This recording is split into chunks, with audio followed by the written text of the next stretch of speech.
Well, I thought I hit the button. You sit there and it's like you try something yesterday and you think it's going to go. And it does, but it doesn't go to the extent that you think it's going to go. Greetings from the close to the Gulf of Mexico. It's over there about 200 yards away. John, hear you there. It is a Wall Pass Wednesday, which means anything's on the table.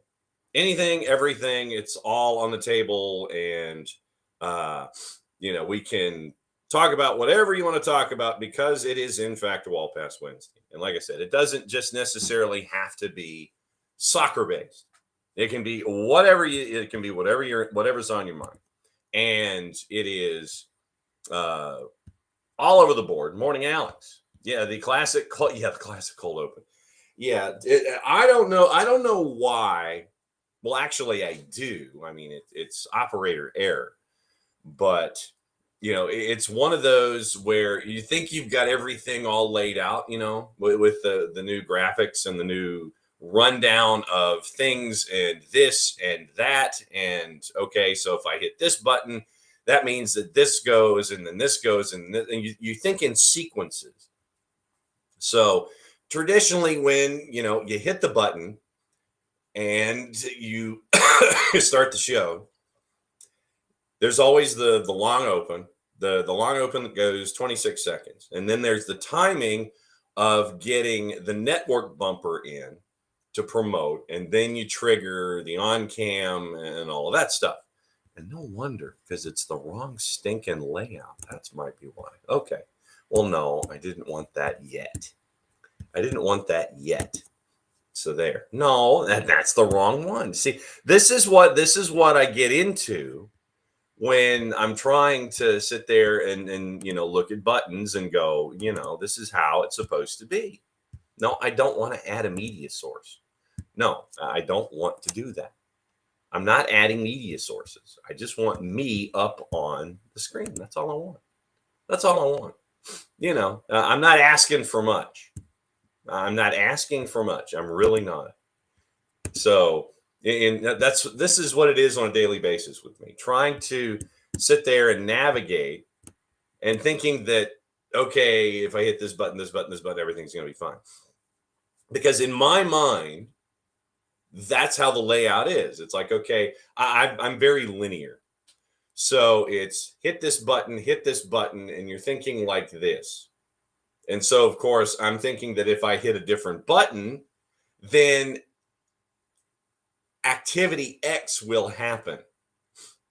And apparently it doesn't. So I'm still trying to figure out the software. I'm sure that Jason and everybody else has got it figured out. And they look at me and they're like, dude, what are you doing? So that's how it traditionally goes in laying everything out every morning. So hi. So Tyler Pilgrim from Scarves and Spikes, SNS, he's going to join us for the Atlanta United Repertorial Information Exchange Program coming up in about 5 minutes. And we'll find out what's in the mug. We'll find out what the mug is. We'll go over what we know from a reported standpoint, because what we know and what we think we know are two different things. So we'll find out.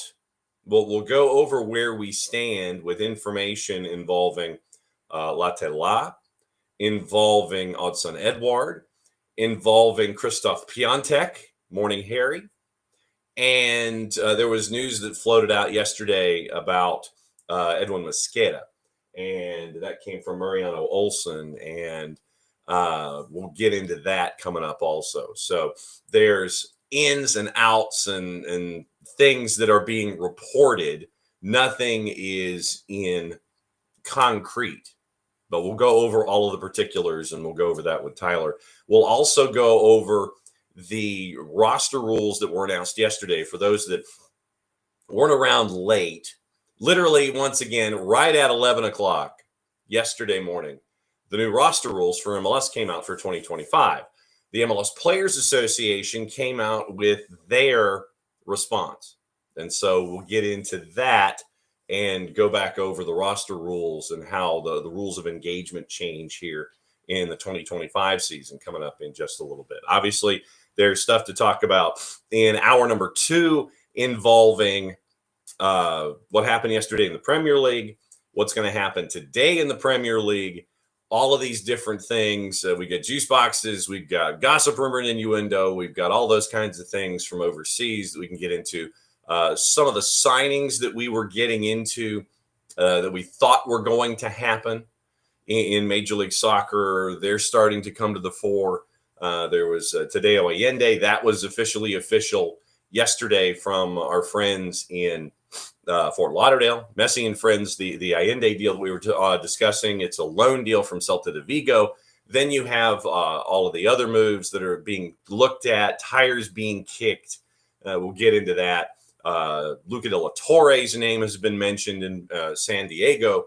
So there's a lot of different moving parts.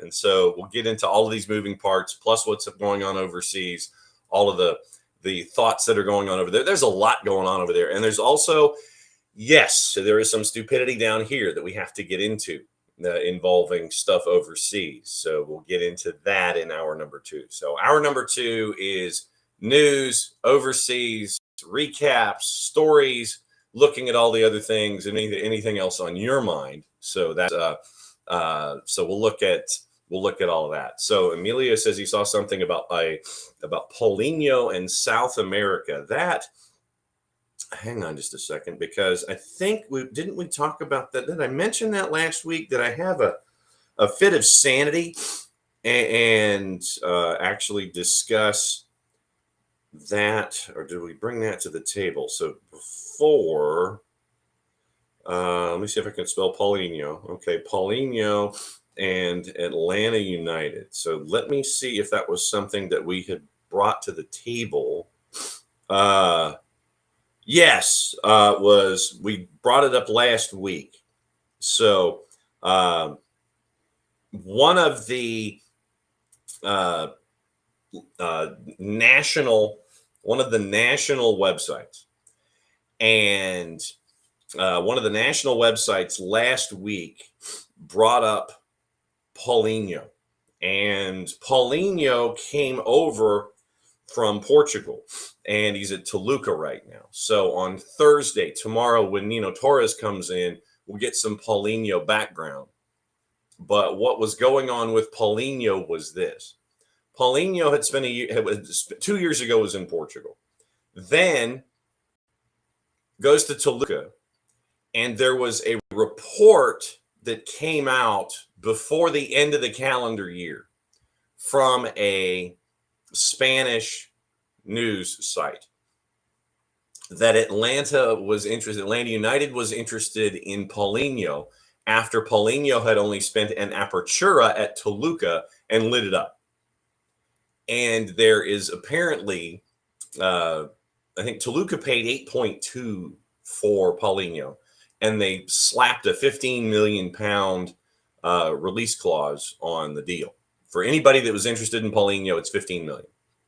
So it was a report that happened at the end of the calendar year about Atlanta United possibly being interested in Paulinho down at Toluca, and the price tag would be 15 million. Toluca paid 8.2, put a $15 million price tag on it. He lit it up in the apertura, and so what you're looking at, Emilio, was a report from a Spanish paper after or before the first of the year, mentioning Paulinho at Toluca.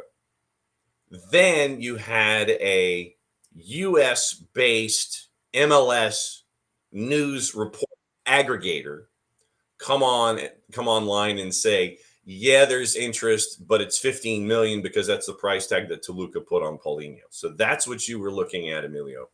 Have heard nothing past that from about a week ago. It literally was last Thursday where it was that news involving Paulinho and Toluca and Atlanta United. I see news, it's a report. So a report leads to another report. So a Spanish news outlet reports interest before the first of the year. Last Thursday, an MLS news aggregator mentions the interest and the price tag of 15 million. So that's it. That's where we are. Those are the only two pieces of information involving Paulinho and Toluca.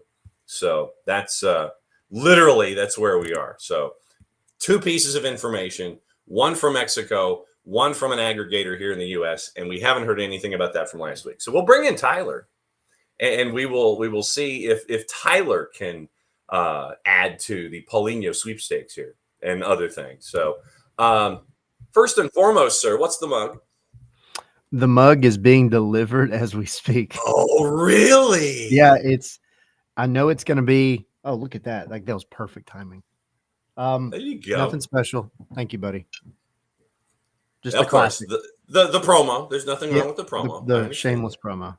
Nothing wrong with a shameless Colombian promo. roast is the innards.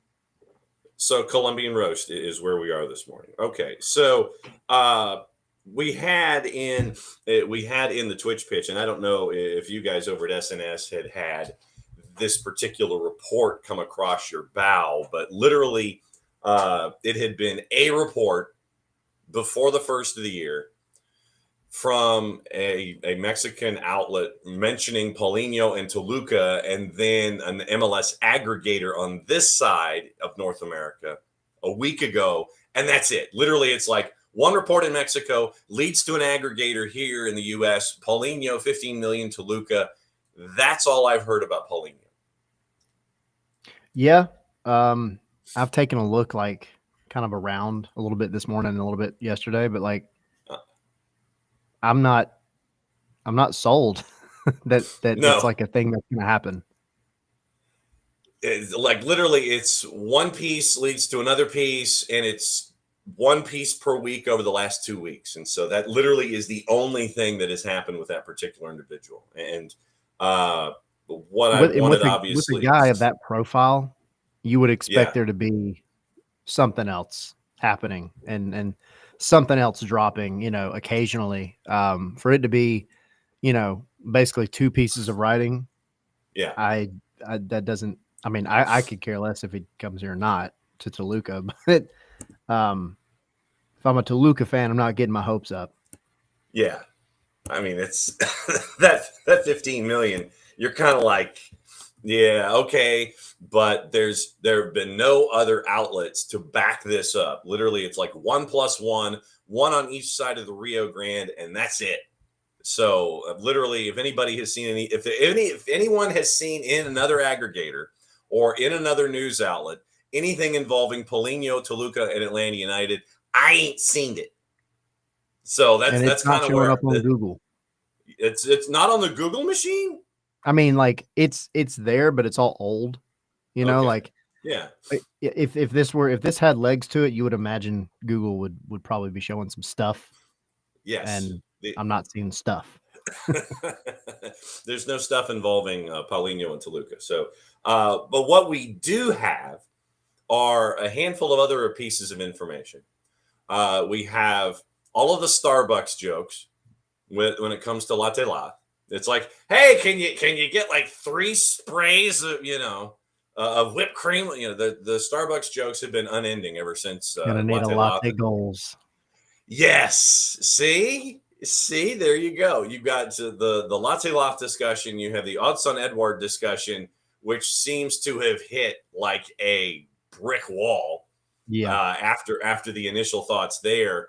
And then the interesting one that popped up yesterday that we kind of got into a little bit, Christoph Piontek, who is in the Turkish Super League. And we all remember the last time that Atlanta United went into the Turkish Super League to grab talent. Piontek has a history of lighting it up. He has been doing so in Turkey. So we now add Piontek to the mix, and Transfermarkt had him at 6.2. So if you're looking at those kinds of numbers, the navigation is there, and it looks like you could get someone who's been lighting it up in the Super League, in the Turkish top flight. That seems to be the one that is gaining the most legs right now.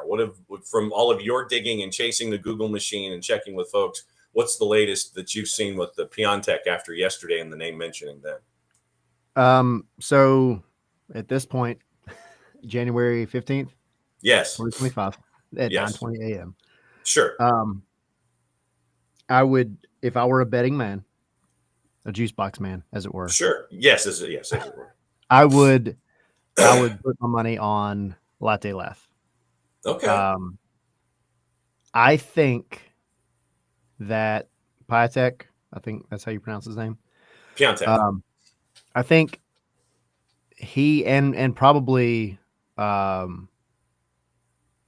is it Edward? It's got that Yeah. weird other letter in there. Yeah. Odds on Edward. Yeah. Yeah, Edward. You kind of elongate the syllable, so it's like Edward. Yeah, You know, that so W turns into a triple U. yeah, Kind of. odds on it's odds on Edward, but yeah. So yeah. But no, I mean, I think especially Piatek, I think that is a. I don't want to.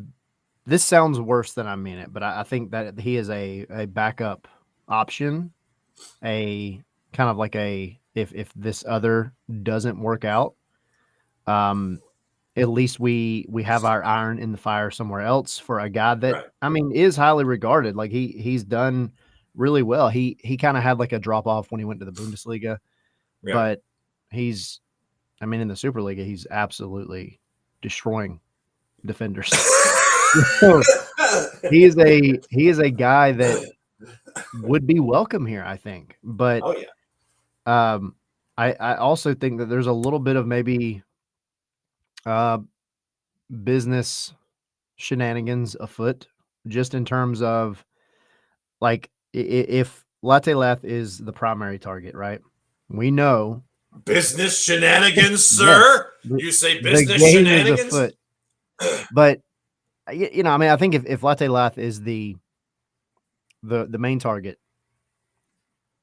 Atlanta United is competing now. Of course, other information has come out, but Atlanta United is competing with West Ham and a handful of other clubs that are interested in him as well. Yeah. So Ipswich. yeah, Ipswich. I just like It's saying a fun Ipswich. name, Ipswich. Yes. But no, I think they're not only leveraging a little bit of like, hey, if you guys don't want to be urgent about this and let us get this guy like when we need him, we'll go somewhere else. We're willing to pay you the money, and also we're willing to pay him the money that he wants. It sounds like that extra little bit of salary or whatever that the rumor referred to. So, I think a lot of this is going to come down to what does he want to do. And there have been reports coming out that Middlesbrough is now they're looking somewhere else for another striker. But as far as Piatek's concerned, I think that was a little bit of a, hey, let's have another guy just in case, but also like let's have another guy to help maybe force Burrow's hand just a little bit to move things along. Because what you're looking at here, and we were kind of walking through it yesterday for this week, pretty much, that what you have in play is in Latte Lath, you have someone who is desired by his current team because leading scorer, and you're in a promotion battle. So right now you are in the promotion playoff in the EFL Championship. You are a part of 3, 4, 5, 6. You're in that mix, and there's very little margin for error. So the question is, do you keep him because he's your leading scorer and continue your chase for promotion? But there had been the reports that, they would let him go if they could find a replacement. Finding a replacement for a leading scorer, this is that dance that we have to always navigate here this time of year with the 2 weeks that we have left in play. You have a team in Ipswich that is fighting to stay afloat in the Premier League. You figured they would overpay. And so that's part of this navigation. You have Atlanta United who's in the mix, and they will pay, but what is overpay at this point?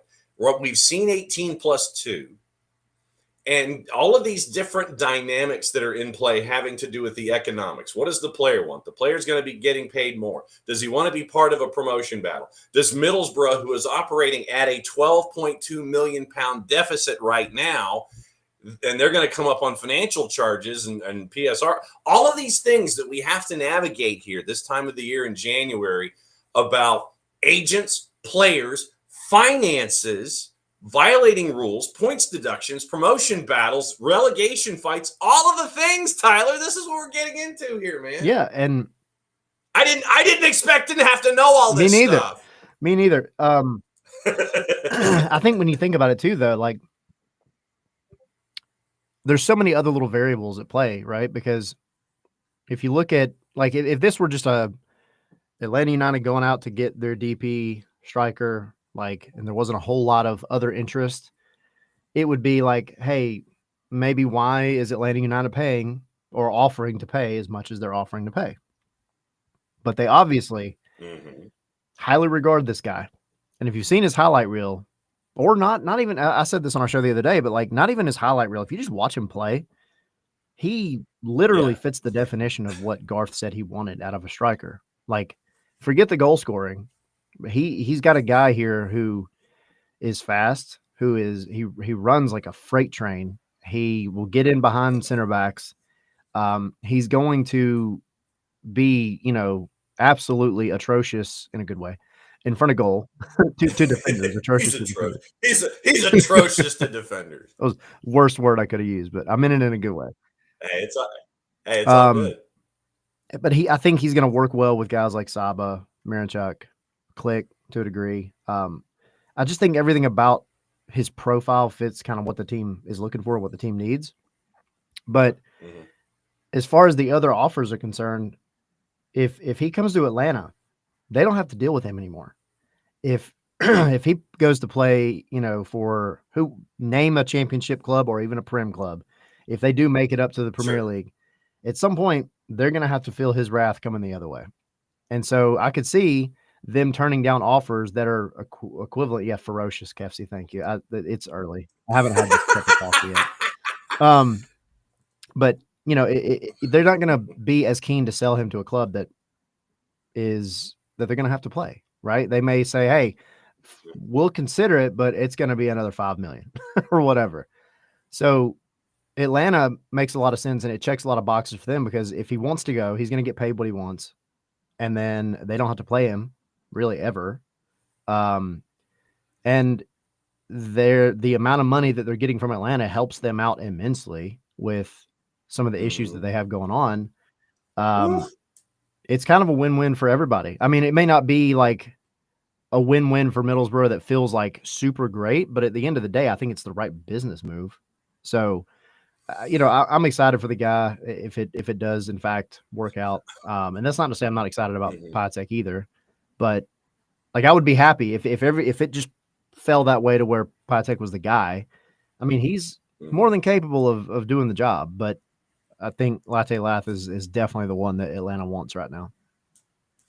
Well, and you mentioned Piatek, and it is with his national team duty. Once again, it gives you the relationship that Matthias Klick has with Bart Sliech. And so you end up with another person who is, he jumps in and there's familiarity there. So if you had, it's not just something where you're the new kid in class and you're trying to figure out what lunch table you're going to be sitting at. If it ends up being Piatek, then Piatek goes and he sits with Bart and Matthias Klick. He's already got his lunch table arrangement all figured out. He doesn't have to sit there and figure out, okay, where am I sitting? Do I get kicked out here? Do I get kicked out here? There's that relationship that's there that's a part of this too. And once again, looking at, Transfermarkt, you're paying what you would end up paying is half of what you would for Latte Lath. So that's where all of these things, God, I can't juggle today, but this is where we are with all of these transfer chainsaws that we're dealing with here. So, Latte Lath at 18+2, it better be the guy I know that a lot of folks would sit there and say, man, if you're going to pay 18+2, he better be the guy, capital T, capital G, that you're chasing at. Yeah. And I think that's part of it, because I've seen that conversation come up over like in our chat and our shows and stuff. I see it here. And I mean, it's an absolutely valid concern. I think the one thing to remember, and at least this is not an excuse. This is just like let's be grateful that the club that we support and love has the money to sling around. Forget last summer. Like, forget all the money you made on Almada and Giakoumakis and all that other stuff. And Caleb Wiley, no disrespect. Yes. You've got a owner that if Garth goes to him and says, like, this is the guy, as you said, he'll make it happen. Capital T, capital G. He'll make it happen. So I think at the end of the day, like, if he's the one that you believe in, that your analytics has hit on, that Ronnie Dyla probably has had plenty of input on, and a handful of other things, that factors that come into play. If everybody says, like, nah, he's the one we need, then just go get him. And look, if it's the wrong decision, it's the wrong decision as a striker, whether you pay $2 million or $20 million. I mean, now, is it a harder pill to swallow when you spend a lot more money? Absolutely. Yeah, I was absolutely. And it definitely, puts heads on the chopping block a lot quicker. But at this moment in time, one of the things that everybody's been harping on is being patient with Garth and his transfers and everything else. Well, he's trying to go do what he thinks is best. And to be fair, I mean, he's hit on quite a few players in his short tenure here. So the process seems to be going right. And then when you look at it, it's not like he says one thing and then goes and finds another type of player. Like, if you listen to, like, what we've all reported, his press conference and all, he's going for a guy that fits a certain set of characteristics and traits. And then you watch this guy and he's that guy. And to be fair, they both are. And I'm not leaving out Edward, like, on purpose, but I just think, like, he doesn't seem to be maybe the one. Well, and to your point, and I guess we'll take the sidebar here and go Hudson Edward sidebar. There are times where Edward in Europe has he's locked in. He has been capital T, capital G. He has been the guy. But if things aren't going his way, in quotation marks, he will sit there and he will not give you the 100% that you're looking for 100% of the time. He has been known not to give 100% and not be happy. If things aren't going his way, he's instantly unhappy with his surroundings, and it shows on the field. So that's where the whole Hudson Edward, I think that he has gone down in the order of discussion. Yes, he would be half of the Latte La price tag, or in and around 10, but do you want the headaches that have happened in the past with Hudson Edward and Crystal Palace? Crystal Palace is another thing entirely, where it's like, okay, Crystal Palace offense, what? Crystal Palace is, Crystal Palace. I always mention them in the lunch table, the lunchroom that you go to when you're in high school. Crystal Palace is just happy to be on the lunchroom plan and happy to find a seat in some corner someplace, at the end of a table, like, where if the geeks and the brains have a table in the lunchroom and there's only like 6 or 7 of them and it's the long double fold lunchroom table, if there's space all the way over at the other end of the lunch table in the lunchroom, Crystal Palace is just happy to be sitting down. That's Crystal Palace to me. And so a team that is offensively challenged, although with Oliver Glasner, they've had a good run of form recently. Traditionally, in the past, with past managers, Crystal Palace is happy to be there in the Premier League. So that's kind of what I'm staring at with Hudson Edward. Edward, for me, is down in the discussions because I want someone fully invested 125,000 at the time. So there we go. There's my Hudson Edward rant. Exactly. Yeah. So that's my Hudson Edward rant, and that's why he is like over here. For those on the video side, he's over here. I'm gonna pick Hudson Edward's index card up, and I'm gonna put it over here. I'm gonna focus on other folks that we've had the discussions again. With. So just in case. Yeah, he's like, it's like the fire extinguisher that's or the axe that's behind the glass. In case of emergency, break glass. I'm going to be staring at that glass a whole lot. I'm sitting there thinking of my Bill Nye the Science Guy science experiments and, throwing things over like throwing towels over the top of the pot, trying to figure out ways to douse the fire instead of having to sit there and smash the glass and then call for odds on Edward. So that's kind of where my brain is when you're having these kinds of discussions. So latte latte, obviously there's a lot of stuff that you got to keep an eye on with that, but the window, you still have plenty of time and you're getting into training camp. So let's talk. Well, actually, before we talk training camp, did you see from Mariano Olson yesterday the news on Edward Mosqueda, his report on Mosqueda? Yes. So Nacional had a first offer for Mosqueda, rejected by Atlanta United. Proposal includes a loan with an option to purchase. And so those discussions are happening as well. So anticipate these kinds of discussions as a part of the dynamic that we have here in January, just getting into training camp. Yeah. And that, like, those discussions, I don't want to say those discussions, but like those rumors have kind of been popping up since like before Christmas. And it just never really seemed like Atlanta was super keen on getting rid of him. Yeah. And, I don't know what he wants to do. I mean, I know he loves his home country. And going to Nacional would be like huge for him. But you don't have a lot of depth on the left wing. Right.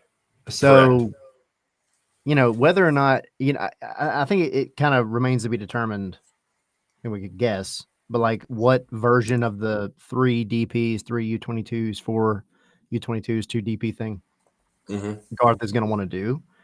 But we know by his own admission, he's not super keen on the whole U22 thing, unless the right guy drops into his lap. Like, they're not going to go out of their way to scout that roster construct over other stuff. They're just not, because you got folks at home that are U22 that are perfectly fine in the homegrown part of the deal. So exactly, you don't have to go fishing.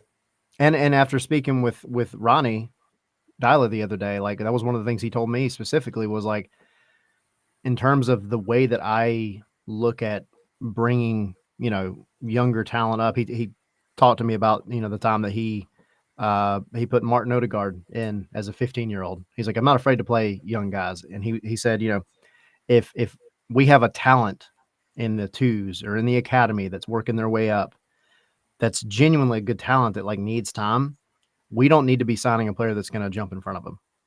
And I mean, I think there's something to be said for that, because I think a lot of times, especially in MLS, that's where academy products, twos products, that's where they kind of get shafted, because they have to fight for time against players that are brought in because of an immediate need. Yeah. And I remember a couple of years ago down in Orlando, Tyler Wolf basically saying the same thing to me, and Brad Guzan backing him up, saying, it's so tough for especially homegrowns and those of us like young guys to get time.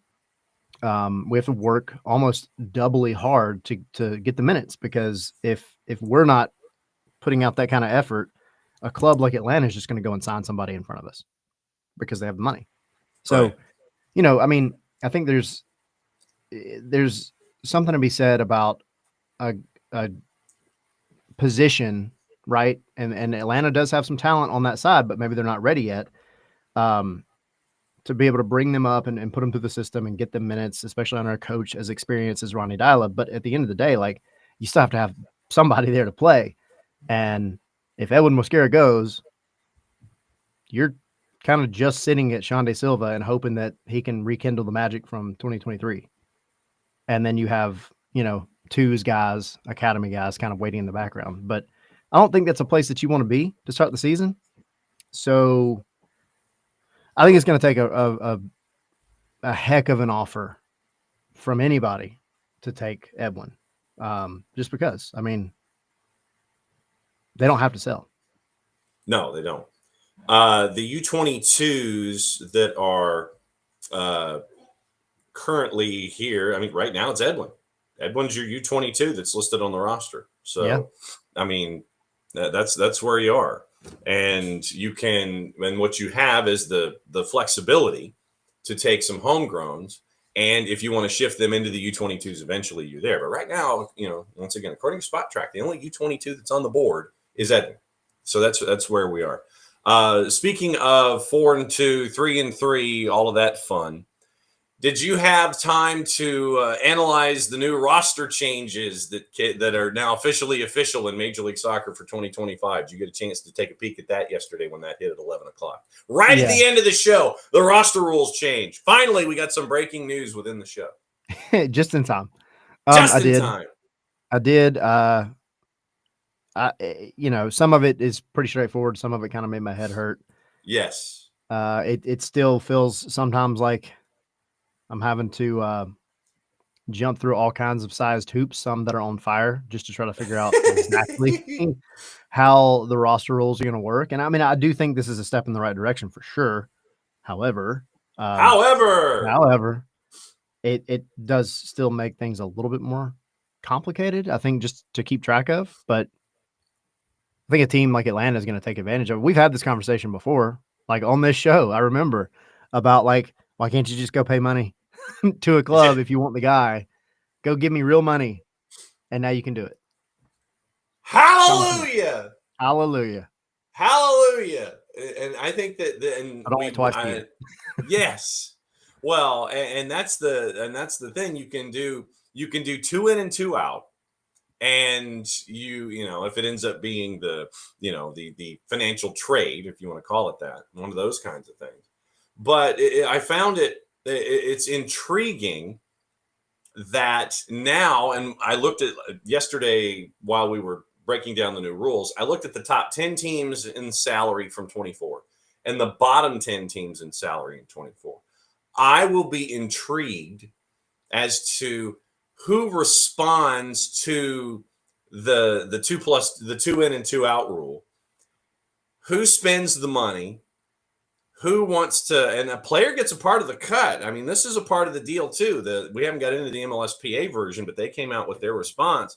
Yeah. But you're looking at which teams will be active in this idea, which teams will sit there and go, nah, I'm good. How many of them will be in the bottom third? How many of them will be in the top third? How many are going to take advantage of the 2 in and 2 out? That part of this is intriguing to me. Yeah, and I think that's why Tom kind of pointed out Lucho and Evander as 2 prime candidates, because they don't want to be, well, it seems like they don't want to be at their clubs anymore. So, yeah, Lucho, Orellano, they want out in Cincy, and Evander's, Evander, he's pissed. He was pissed last year. I don't know if the offseason's changed it much, but yeah, he's pissed right now. But yeah, I mean, I think you got, so immediately those are going to be the clubs that could probably benefit from it, because I mean, you don't want to get rid of Lucho Acosta, but if he doesn't want to be there and he's not going to put his heart into it like he has before, he's not doing you any good. Now, if he just wants out of the country, he's not going to do any team any good except for a team out of the country. But highly valued, you have teams, with money that probably would be willing to spend on him. New York City seems like a team that maybe, could be a part of that. But the City Football Group money, I've heard that they have a couple of dollars that they can. Yeah, just a few floating around somewhere. They can play. I got cash in the couch. They're good. Tucked under the mattress. But I think what you're going to see probably in the future is, and I remember we had this conversation too. It was like we were Nostradamus or something. We are. We are. We are. Yeah. Mm-hmm. John Adamus, and it doesn't work with my name, so I'm not even going to try. No, it does. Tyler Damas. Nah. It doesn't flow as well as John Adamus. Well, but so if it's see now, all right. So if it's John Adamas, then it's Plato Pilgrim. Man. Okay. I mean, at least you got the Plato Pilgrim. Let's see. So it's not a nickname I ever thought I would have. Tyler. Well, let's see. Aristotyler. I'm trying to think of like Aristotle and Tyler Pilgrim. So how would you see? This is the kind of hard hitting stuff that we do here in the midweek, because we always try to come up with these Walpassian Wednesday kind of things. So all right. So if you were like if you were Aristotle, If you were Aristotle and you were Tyler. So that's why I was trying to figure out Aristotyler, because because the T and the P. Yeah. And so that's where the Plato was coming in. So It's getting there. Plato. So all right. So anyway, continue, and I'll try to think of a nickname. Go. It's like, what Yeah. were we talking about? I know, right? Well, no. Where were we? The clubs that you typically don't see spend money. Mm-hmm. And I don't mean Philly because they can't right now, but like, Well, they just don't, yeah. And they don't. But yeah, and I would say San Jose, but then Bruce Arena got there, and now they are spending all the gam. See, now that's something else we got to talk about before you get out of here. But okay. But yeah, I mean, I think the teams that you typically don't see super active in the transfer market, especially overseas, they will probably reap the benefits of this sooner, both ways. But especially like if you got and I think the example I used a couple of months ago or whenever we talked about it was, and I'm gonna forget his name again because I always do. Right. He was with, I think it was San Jose, and I'm literally repeating myself. It was either San Jose or Salt Lake, and now he's down playing in Liga MX. Mm-hmm. Has pretty cool hair. Plays left wing. Cade Cowell. Cade Cowell? Cade Cowell, yes. Cade Cowell type guy. Highly regarded, came up, and if another MLS team wants him, like, you don't want fake money for him. You want real money. And so another, team in MLS that could take advantage of a Cade Cowell, a left winger,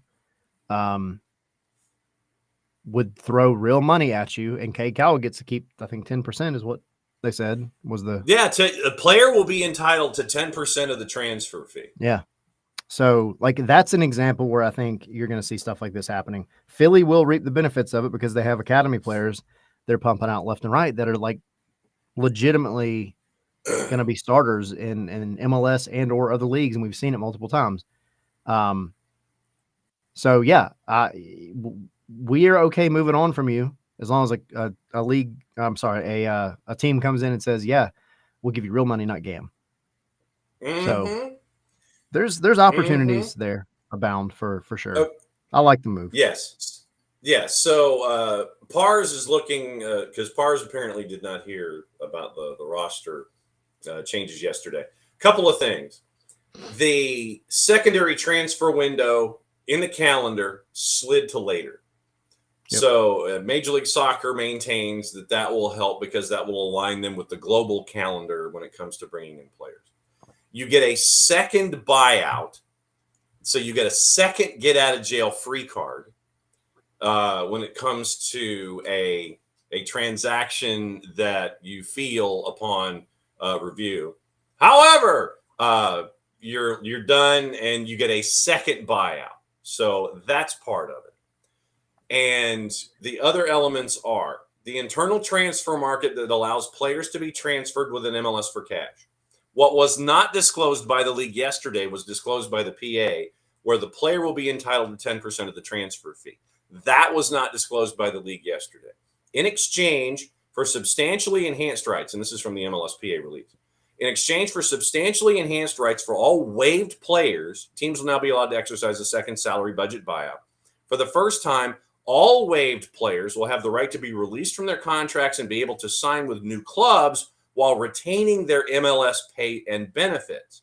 So that's part of it. Also, if you are doing this internal trade shtick within the league, if you're trading for a DP, the player has to stay a DP. You can't just trade for a DP and go, okay, well, we're going to make him high tan. For the remainder of his deal, a DP player, if he's traded in league and is a part of this new financial setting, DP's got to stay a DP. A U22's got to stay a U22. You can't change their status while they're under contract. When the contract's over, you can change your status. But you're trading, that player stays what they are. Also, the young players that get the call-ups, you can now use them 6 times instead of 4. I'm thinking, you can still use them unlimited for competitions and such, but those were the headlines for me. What did I miss that might have been a headline for you?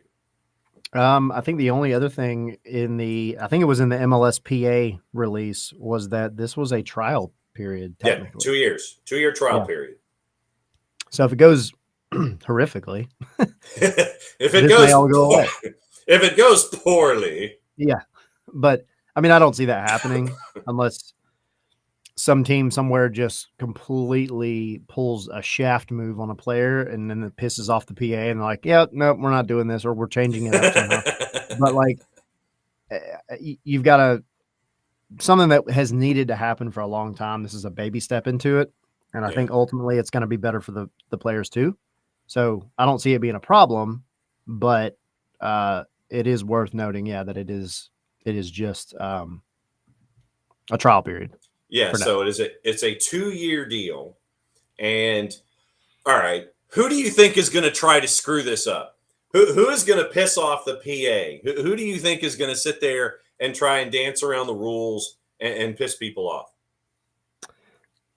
I cannot give you a reason, but the first team that crossed my mind was Minnesota. Minnesota's catching strays probably from my lack of coffee. But Minnesota just seems like a team that is desperate enough to try to bend the rules to the point where they accidentally snap it. There you go. I'm going to try something, and I know I'm going to screw it up. So let's see how well I screw this up. And this is from Tom looking at Fabrizio Romano.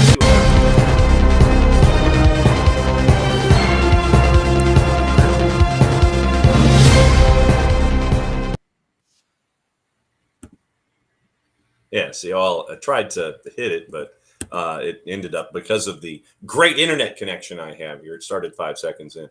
Lyon confirms Thiago Almada's arrival from Botafogo as expected. So that is now officially official. So shocking no one, moved within the chain of Eagle Football Group. So now Thiago wins a title for Botafogo. He is now at Lyon, and I hope that Lyon can pay their bill.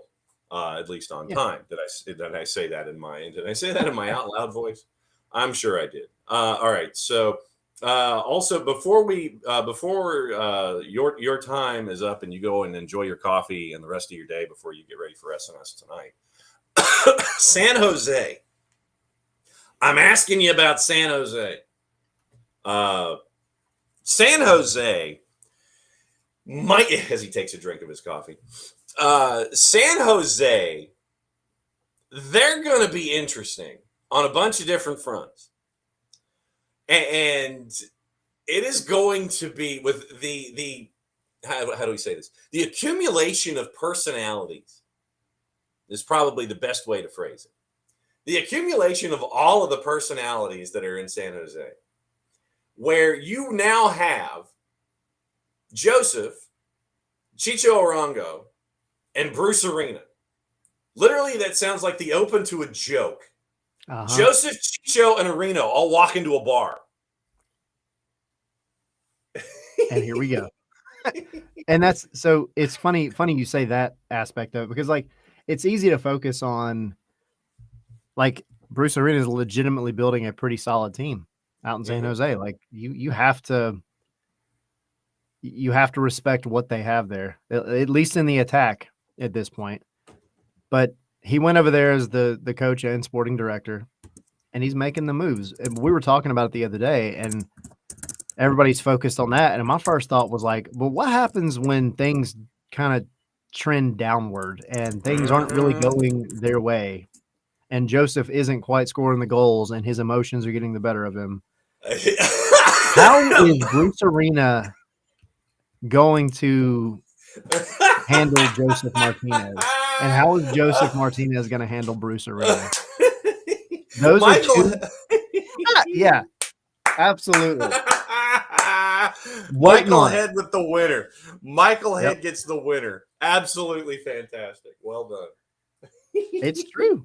It's true. Like it feels like a powder keg just waiting. Like there's a powder keg sitting in the middle of the locker room, and everybody's over there testing out their Bic lighters, for whatever reason. there's a Bunsen burner with chicken and rice at the middle of a table at PayPal Park. And all of a sudden, after MLS After Dark, San Jose blows a 2-0 lead, loses 3-2 in a Cali Classico. And then everybody's going to sit there and that table is going to just get launched. Yep. And it'll be Bruce Arena that does it. Yep. And I went straight face. I mean, and then Joseph will pick it up and throw it back. Yeah, it's just the lobbing back and forth, the tossing of a table with chicken and rice. Just the first two of the season, first time this pitcher is going through the lineup, it's going to be a fun watch. I will guarantee you that it's going to be a fun watch. However, when things go sideways, Chicho Arango is playing for his third team in 3 years. Joseph is playing for his third team in 3 years. And we've had the discussions about Joseph and managers and all of that. And, and remember, Chicho Arango suspended 4 games last year for violation of league policy and the anti-harassment policy. And you've got Bruce Arena. And you've got all the folks that came over from New England that Caleb Porter didn't want. All 4 of them, I think, that have now transferred over. Yeah. Mark Anthony K is so literally this has powder keg written all over it. I mean, not immediately, I wouldn't think. If it did it immediately, it'd be for the rest of us, we'd be sitting there and say, what's the gif with the new day and the popcorn? Yep. Literally, that's where we are with San Jose. Am I wrong here? No, I think you're exactly right. And also, I mean, obviously that's if things go badly, but you got to respect what they have up top, because Chicho and Joseph, they might find that connection, and that's scary to think about because they both are great finishers. Now, I'm glad Atlanta doesn't have to deal with them, but for any team in the West, you just have to hope that Chicho is still in that post-suspension funk that he could not get out of. Yeah, but wow, wow. Yeah, it's just the drop-off was insane, but it's a pretty wild duo for sure. Mm-hmm. But yeah, I mean, I think the biggest storyline going into the season, and it may die off quickly, but the moment that things don't go San Jose's way for any kind of time, I think everybody's going to be watching the post-match might be a little more exciting than the match itself. Oh, wow. Yeah. I mean, I was anticipating fun for a bunch of different reasons. I figure early in the season, you take the over on whatever the number is. Yeah. And I wonder though, who they're both going to want to be the alpha. They're both going to want to be the guy, capital T, capital G.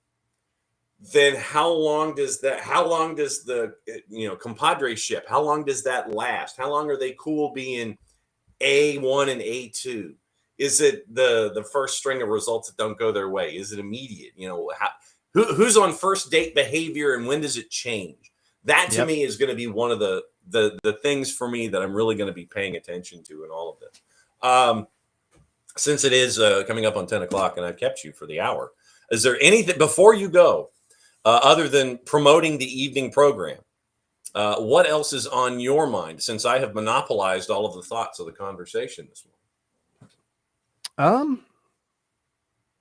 I mean, we heard from Brad and Derek yesterday, which, it's the team getting back into preseason. It's not like there is a ton of just spicy, quotes from them yesterday. You're back to summer camp. You're back to work. They came back. Christmas vacation's over. Yeah, they came back and ran. They ran all the turkey and ham and chicken and whatever else you eat off before they really get going. But I mean, Derek, he kind of touched on. So one of the things that when I spoke with Ronnie Dyla last week, one of the things that he said, and I know it's been seen because of the article, but he talked about how the team last year was too nice.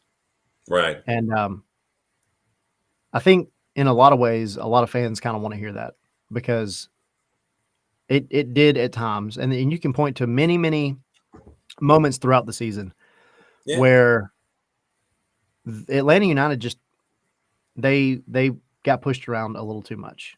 We'll always talk about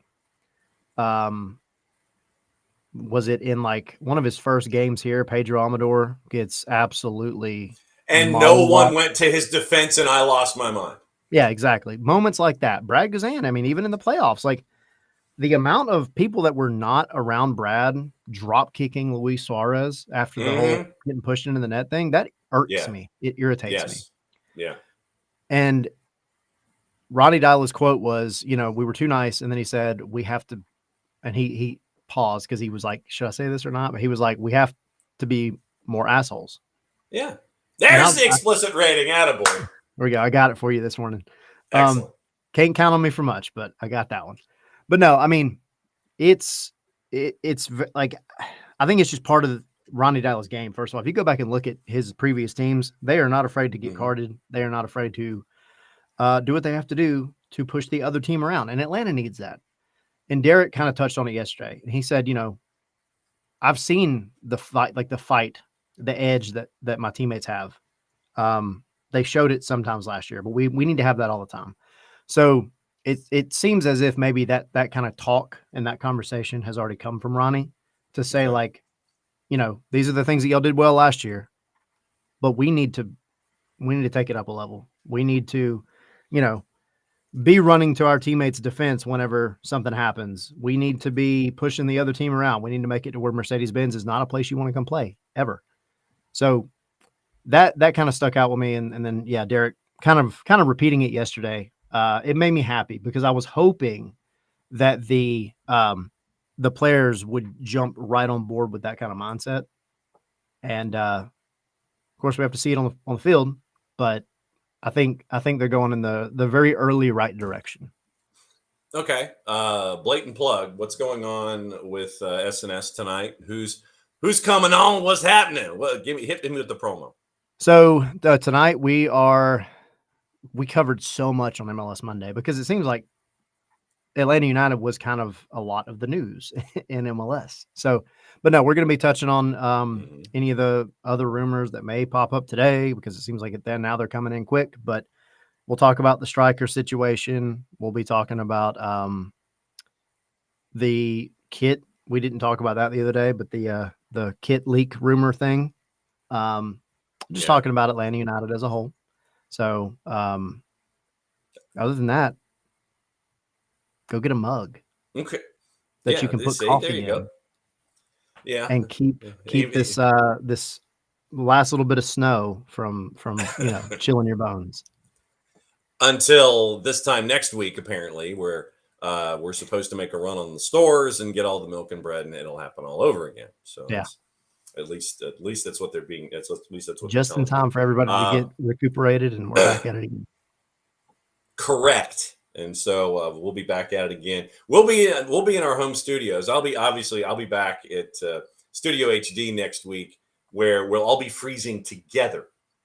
So it's one of those where we'll all be freezing together. Where are you? I didn't catch it, but where are you at now? Oh, I am. This is the anniversary week. So this is down here at St. George. Down here at St. George Island, where about 200 yards that way is to the Gulf. And so I can stare at water for a week. The boss makes the call that we always spend anniversary week here, and we always try to stay in the same house. They repainted the house so it doesn't have the Miami Vice 1980s pastels behind me like it always very fresh behind you. Yes, it is. It is very, very white paint, and it is white paint everything. They fixed the front steps. Somebody decided to stay in the house and have a glass break in the dishwasher. So the water wasn't draining out of the dishwasher. And so the guy came in, the handyman that they have for the chain, he comes in and he pulls out these two big chunks of glass that are like 2 inches around.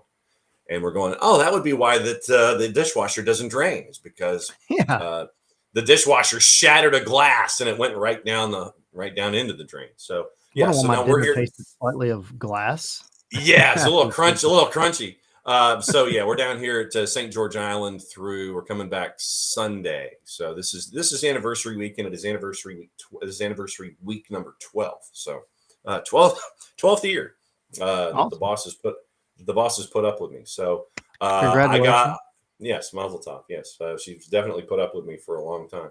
So that's where we are. So yeah, we're down here for the week, and so yes, so things look a little different and a little lower techie. So there you go. So that's all. You look more relaxed, chilling. Horse-ish, sir. And if I could get rid of this cold, I'd be more relaxed. But yeah, everybody's got that thing going on to where it just won't go away.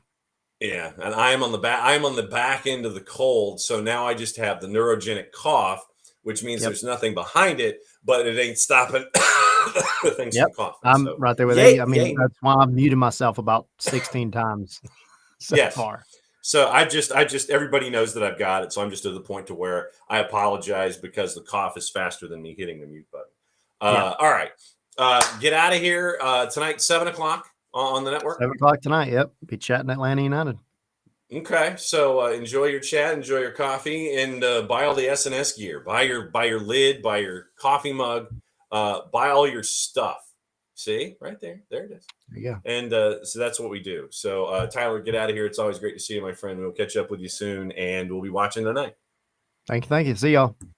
What he said. So there goes Tyler, and Tyler gets to go and spend the rest of a normal morning doing normal morning things.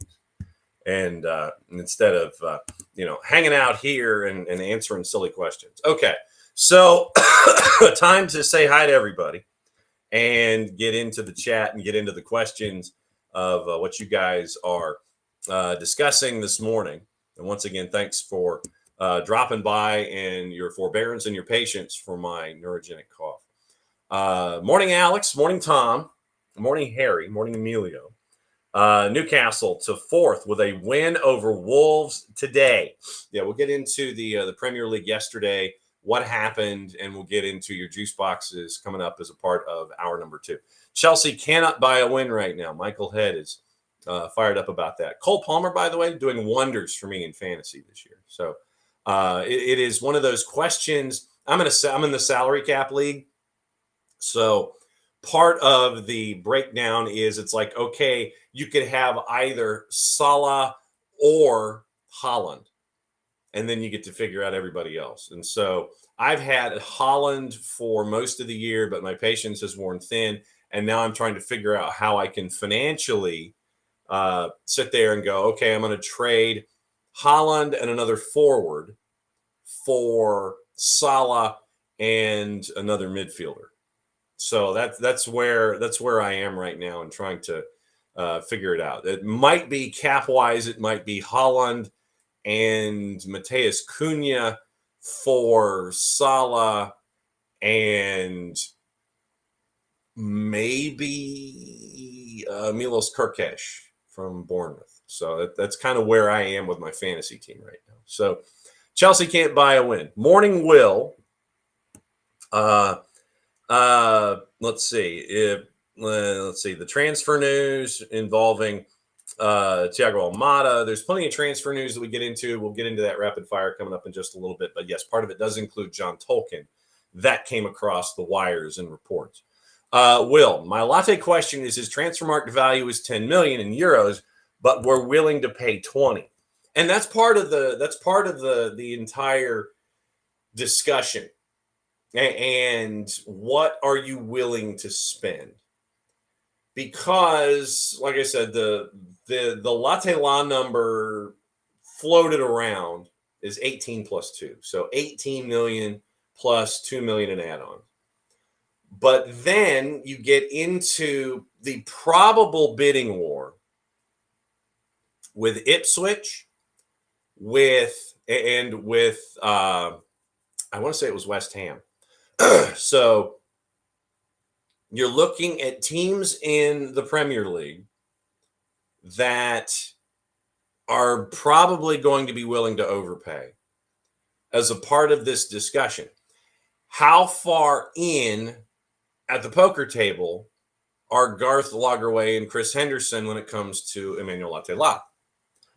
How far in before it ends up being, too rich? Is it chick? Did they stay at the table that long? And then you get to the moment where Ipswich and West Ham go, Bogabat! Do you have that moment? Don't know. But right now, 18 plus 2 seems to be the number that is out there consistently attached to Atlanta United. But with the Premier League teams that are in play, with Middlesbrough in a promotion fight, with Middlesbrough operating at a loss, and possibly running afoul of PSR, Latela probably wanting a raise, Latela having his checks cleared. All of these different factors, all of these different leagues, all of these different economic statuses that you have to juggle here. So that's that. What's your ceiling? How long are you going to sit at the poker table? That's the bigger deal when it comes to all of these things that you have to juggle. And that's why we're really fortunate to have the time and space to walk through all of these different things that we have to navigate when it comes to player transfers and things like that. What does the player want? What does the agent want? What is the agent trying to do? The agent is trying to benefit the player and benefit the agent. So that means largest financial windfall possible. Atlanta right now at 18 plus 2. Where will Ipswich go? Where will West Ham go? Does Middlesbrough stand pat and risk pissing off the player? So that's where we are. Does it seem we're eager to overspend on a striker, Michael Head? 20 million kicked around for guys not playing or not being in form. I would be, like I said, if this is the guy, capital T, capital G. To Tyler's point, you are in a situation where you're willing to invest. But I don't think you're going to invest or overinvest for the sake of overinvesting, because there are limits. There are limits in trying to figure out just how far down the rabbit hole you're going to go. What that limit is, we don't know. That's a question to ask Garth and Chris. They will give you an answer. It will not be an answer tied to a monetary figure. But the answer will be something akin to we will be sitting at the table as long as we feel it is worthy of sitting at the table. If it turns out to be too rich for our blood through our analysis, and this is one of the other things that I want to get into with Garth and or Chris at some point. What I want to do is I want to have a sit down with them and discuss the analytics of the deal. I want to go, okay, when you're looking at a player, how do you take analytics and look at a striker? What are you looking for through your analytics? What are your guideposts? One of the goals early this season is to have a sit down with Garth and or Chris and discuss the analytics of the deal. The analytics of them looking at players. How do they navigate heart? How do they navigate the emotional intangibles and put those into the equation in trying to find a player? In the discussion about Odsonne Edouard, for me, and like I said, we brought this up in hour number 1, Edouard has been known to get kind of grumpy.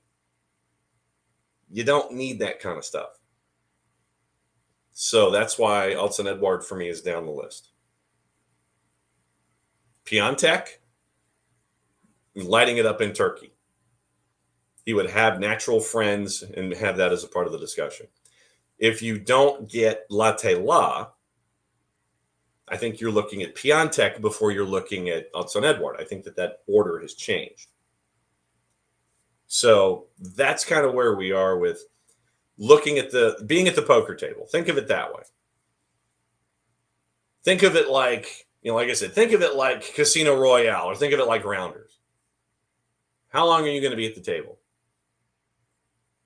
Does the villain have a tell when he's bluffing? Those kinds of things. So I think, Michael, the idea of being eager at spending money, I think that first and foremost is what we need to look at here. You have an owner that's willing to invest, not afraid to sit there and chase after the guy, capital T, capital G, be figured out on the world stage. You're in a far better position than a lot of clubs in Major League Soccer. Shoot, look at Colorado, who finally invested after all this time, and you finally get to see the results. For the longest time, Kroenke Sports and Entertainment, once again, they own Arsenal, and they didn't want to invest in Colorado. You finally get even just you get a little bit of investment. You bring in somebody like a Georgi Mihailovic. You see what they're trying to build. It's amazing what happens when you just have a little bit of investment. So we'll see. So morning Emilio, morning Michael, morning Will. Yeah, and overspending is relative to each franchise that we discuss. So that's the part of all of this. Overspending for Philly and Toronto are two different things. Overspending for Atlanta is something else entirely. So keep that in mind when you're looking at what Atlanta is chasing after. Yes, thank you, Kefsi, for the adjective. So let's see, morning Will, morning Tom. Let's see, Kefsi, in discussing Odson Edward, Kefsi goes, a Palace fan I asked about him didn't know him. Because he ain't playing. He didn't really contribute proportionally from his time at Celtic compared to his time at Crystal Palace. The amount of output that he had was disproportionate. Now he's at Leicester, and he's only played a handful of matches. He's on loan at Leicester. He's played 4 matches, I think, so far this year and has not scored. Once again, that should tell you enough. I would have, like I said, it would be Latela, Piantek, Edward. Tom says, I don't want Edward simply to not have to hear from all the whiners that are going to complain and bitch and threaten boycotts because he did something really stupid at 18-19. Pars, Shande Silva is another prime example, coming to MLS being great for half of a full season and dropping off. Remember, you got injuries that you have to mention about that too. And then the recovery from injuries and getting back integrated and getting back to full song. So let's see. Tom and Pars and Kefsi and Will wants to see more out of the front office. Believe in the system and plan. Have so many holes yet to fill. So then there's the Almada news. Yes, every MLS roster rule, Alex, is a trial period. Did we ever get the money for the sell-on for the player that went to Russia? I assume that's Barco that you're discussing. Don't know. I do not know. That is an MLS question, and that is something that you're dealing with international clubs. But my guess is instead of it coming from the club in Russia, it would come from the team in South America, because that is a more sound economy than the team in Russia that would be running through all of that stuff. So we've got all the transfer stuff coming up. Yeah, John Tolkien, we'll discuss that. I did not have Holstein Kiel on the bingo card. Cassie says, I would watch Chicho and Joseph. They should score. Don't know about their defense. And Tom had chicken and rice last night, actually. Yeah, Rich, I do want to discuss the Arnaldo Marrero point that was made on the 280 about the future of the return of the USL to Puerto Rico.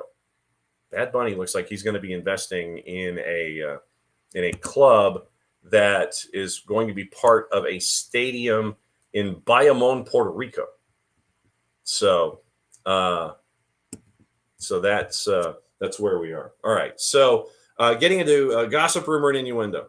So that's where we are right now. So North Carolina Football Club, they paired with Jump. Nashville Soccer Club has signed Chris Applewhite as their third homegrown player. 20 matches, 18 starts at Huntsville City Football Club last year. 17-year-old joined the academy in 22. Joins Adam Sipic as a part of the homegrowns, and midfielder Isaiah Jones, third academy player to earn a homegrown contract. So that is up and running this morning from all of the news. The extended national teams player of the year awards go to Jacob Crumley from Fortson, Georgia, male CP player of the year. Congratulations to Jacob. Hannah Adler, Antonio Chavez, Luciano Gonzalez, Cassidy Leak, Jacob Crumley, Sydney Andrews, Kevin Fitzpatrick, and Riley Johnson. So those are your extended national team players of the year. So very, very cool that has come across very early this morning as well. So very, very cool in that regard. All right. So what to look for? Preseason schedules are out, all of the stuff. All right. So let's get into player movement and reports and things like that. Okay. So Tom Bogert, we'll start with Tommy Scoops. Record signing, Jovan Mijatovic is not with NYCFC in the preseason. Club says that it is a training stint in Europe. So Mijatovic said he's waiting for a lot in Europe right now in terms of possible departure. Said he wished he'd stayed at Red Star.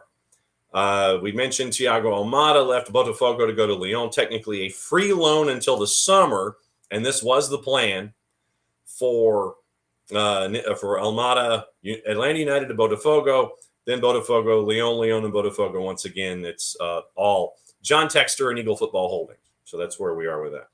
This was the news that kind of crept into the timeline.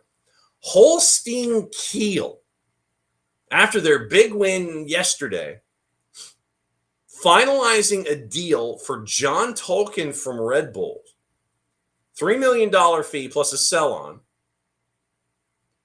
So 135 first-team appearances with Red Bulls. Now he's off to Europe. Holstein Kiel finalizing a deal for John Tolkien, retaining a sell-on clause as a part of the deal as well. Holstein Kiel had bid to sign Tolkien in the summer, rebuffed by Red Bulls.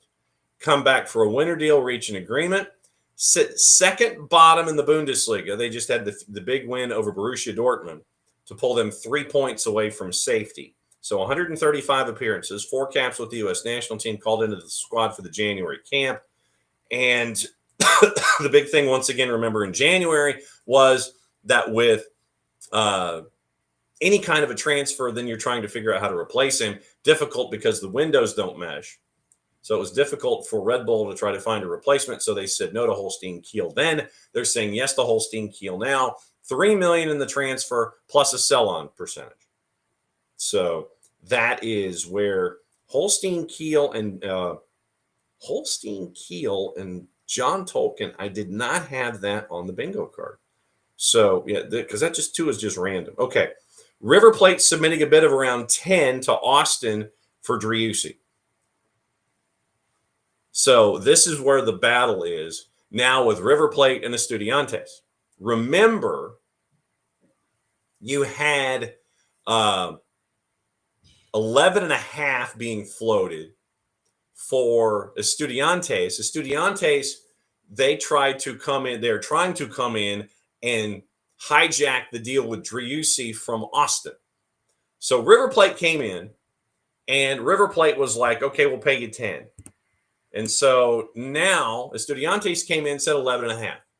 Right now, according to Bogert, within the last hour, River Plate is submitting a $10 million deal.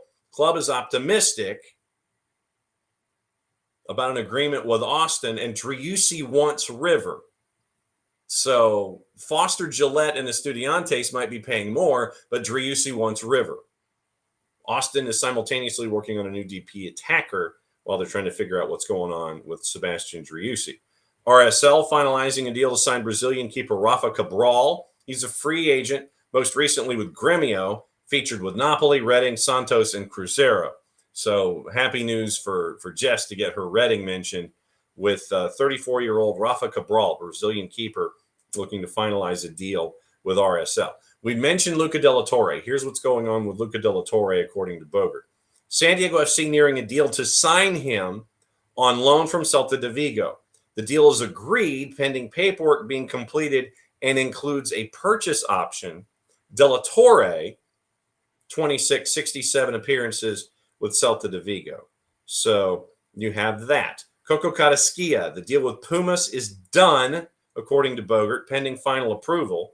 Been with Houston since 2021, 116 appearances with the club, won the Open Cup in 23, and was obviously integral with their win in the 2023 U.S. Open Cup. So that's what you're looking at with all of the updates and stuff and things officially involving Tom Bogert and his tour. So getting into the international stuff and players, Como made contact for Alex Valle from Fabrizio Romano, understanding Kieran Tierney's move to Celtic can open doors for Valle's new loan to Barca. Como strongly interested as they see him as a top talent. Amorim confirms he's happy with Toby Collier. Also, the Celtic and Kieran Tierney deal, according to Romano, is on. Negotiations underway to return to Celtic from Arsenal. Fullback is keen on the move at the age of 27. No issues for Abdulkadir Husanov's move to Manchester City. Understand all documents are in place with Lens, just waiting on the visa for the player. Then it will be signed and sealed. Husanov will play for Man City. Vitor Reis is also in the mix as well. Ipswich, confident to resolve the final details of the Jaden Philogene deal in the next 24 hours, then signing all the documents. He refers to it as almost there. Arsenal plans to bolster the attack. One or two players are going to leave Manchester United, and Spurs fail to convince Randall Kolo Muani that he can be a part of their future. Ronald Araujo, you'll remember him from LAG, and moving to Barca is agreed in principle on a new contract. Positive talks took place between the player and Deco, who's fully involved in the process. Now they're going to be chasing after Gavi, Pedri, and Lamine Yamal. Galatasaray have approached Aston Villa to ask on Diego Carlos. Talks are going to start there. Manchester City's new signing, Vitor Reis, travels from Brazil to England to complete the move. Reis arriving with his agents. Clubs already approved the documents for a 35 million euro deal. Chelsea appreciate Trevor Chalobah being always professional, super committed, even when he wasn't a part of the project last summer. Ready to return with immediate effect. Won't be available for the Palace game tonight. Enzo Maresca also approved the decision. Ansu Fati is not in the Barca squad tonight for the third time in a row. Ancelotti on January signings for Real Madrid. We didn't change our mind. We talk about these things internally as Real Madrid will always be competitive. I don't share the public topics we discuss internally. Nah. And the only thing missing, I think, from Carlo Ancelotti was sticking the tongue out and going, nah. Chelsea activated the clause to recall Chalobah from Crystal Palace because of the injuries and also all the defenders that are set to leave. Omar Marmoush in Man City. Negotiations with Eintracht are ongoing again today as planned. After the official bid was revealed yesterday, we'd mentioned Araujo, we'd mentioned Husanov, Lazio chasing after Verona midfielder Moroccan Reda Balhayan. Negotiations underway between the two clubs, agreed on the fee, talks ongoing. Lazio trying to anticipate other clubs that would be chasing after him as well. So let's see. Jeff Schlupp, Crystal Palace, you might know him from a lot of his time there. On the list of San Diego FC is a concrete option being discussed internally. After 10 years plus in the Premier League and also being a Premier League winner, Schlupp is attracting interest from the United States. Randall Kolo Muani is heading to Juve. So that was where that was. And don't ask Nick about it because Nick will get mad. Okay, so the Bad Bunny stuff with USL Championship. So Rich had that Arnaldo Marrero. And what's going on there, we had mentioned it as kind of keep an eye on this. So Rimas and Bad Bunny have reached an agreement with Yadier Molina and Melvin Roman to join as investors in the new soccer club in Puerto Rico. And this is once again in Bayamon, where they're looking to have it as part of a renovation for a stadium they're in Bayamon to entertain USL. So the approximately it's $2.5 million that they would contribute, $2.5 million, and Rimas would sponsor the shirt of the new club, but they don't know if it would be in either USL League One or if it would be USL Championship. So Rimas would be the sponsor, and it would be $2.5 million Rimas on the front, either for League One and USL Championship, and that would be for the one of the new franchises, either League One or Championship. So, good morning, Abby. Morning, everyone from Construction Zone Kitchen, CZ Construction Zone Kitchen. So there you go. So Abby's in with us this morning. All right. Last half hour, we've got what to watch, where to watch it, how to watch it, whatever else is on your mind this morning, everything else that's going on. Tom, let me see what you are linking to when it comes to the football transfer news. Let's see. So F transfer news. F transfer news. Okay, so football transfer news. Let's see. Manchester United ongoing with talks with a number of clubs. Anticipate an upcoming 3D from Drew. So overall, for Anthony, United considering loan offers for him, with the most likely being a loan, according to Football Transfer News. Kvaratskhelia was going to earn €11 million a year at PSG. The salary at Napoli moved the decimal point. It was 1.8. Arsenal, Spurs, and United all interested in signing Brian Mbeumo. Brentford expected to demand more than $50 million. They're looking for Man City's looking to push the Marmoush deal in the next 48 hours. Partey and Jorginho being pushed towards the exit door in Mikel Arteta's rebuild. They've been offered Kingsley Coman, but are unsure he represents good value on current costings. We've mentioned Trevor Chalobah. Today, keep an eye on what's going on with Rashford. Real Madrid are also interested in Kyle Walker, considering a 6-month loan. We mentioned Cristiano Ronaldo looking to sign an extension to his contract for yet another deal. He would get €183 million after taxes for the year, have a say in recruitment, and 5% of the shares of the Saudi club. Yikes. Bring in Jarrett Smith.